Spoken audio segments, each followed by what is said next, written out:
God, I wish my son would turn into Dolph Lundgren after getting sucked into an interdimensional shark-filled twister.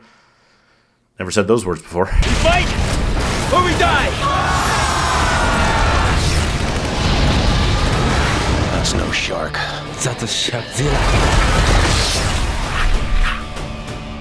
I can't be the only person wondering why there's so many D-list American celebrities in London, right? Doesn't matter. So yeah, the Sharknado films, they went to space before they just left America. Tried just doing a little bit of globe-trotting. I mean, most of these sequences don't even seem to take place anywhere but America, but just, you know, as a story, it feels like a de-escalation after going to space. You know that, right? There is also more random sci-fi nonsense bullshit in the globe-trotting kind of Indiana Jones rip-off film than there was in the one literally called The Fourth Awakens. So Finn is in London to help NATO prepare for shark attacks. I don't know who's going to tell the Americans that London is not NATO headquarters, but okay. And then Finn gets called by Nova to Stonehenge to track down a shark idol artifact from the shark god in an Indiana Jones style sequence.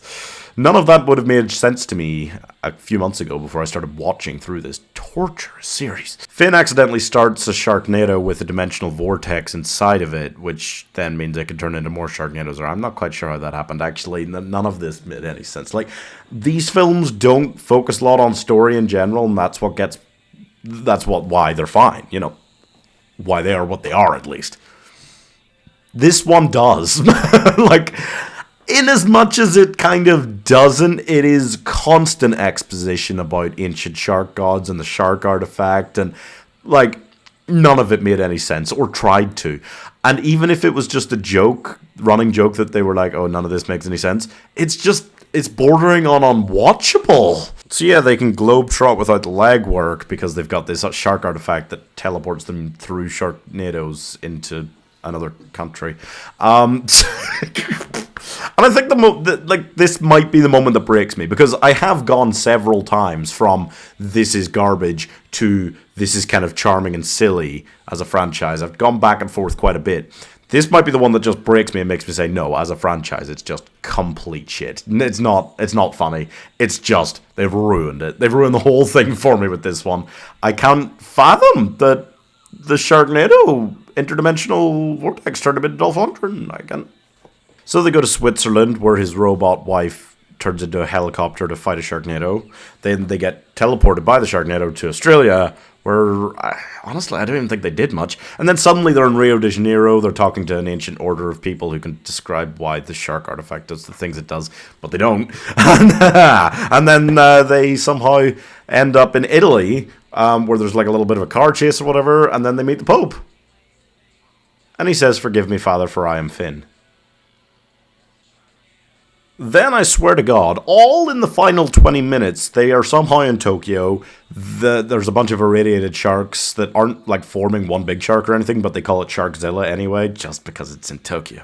And then, all of their family gets killed. Everyone gets killed. The world is, like, ending, and they do nothing about it. And then they go to Egypt. They don't mean to go to Egypt. They mean to go back to Stonehenge, but they teleport to Egypt, and then they go immediately, oh, it's okay, we're in Egypt, we can use the pyramids, and they go inside a pyramid, and then they open up the pyramid, and it sucks in all of the Sharknados and ends the big problem, but then the world ends anyway. I feel like they wanted to make this one 2 hours long, and then somebody told them to cut half an hour, so they just went boom for the last 20 minutes. It was nuts, and it was, I mean, barely legible, the stuff they were saying, all the exposition constantly throughout the film, and barely watchable. Like, I have watched all of the 4 Sharknado films that came before this, and this still stunned me with how bad it is. It is the worst one by a country mile. I can't believe that they got so much worse. So I'm giving Infinity Blur 1 star. I can't quite fathom that they got this far. Like, they were like, oh, shall we make a 5th Sharknado? I don't know, let me see the script. And they saw this script. Somebody wrote this for real, and then somebody else, like a bunch of people, approved it and acted it. Like, this is maybe the worst script I've ever watched as a film. It's grim in the least funny way. Subscribe for more hard truths.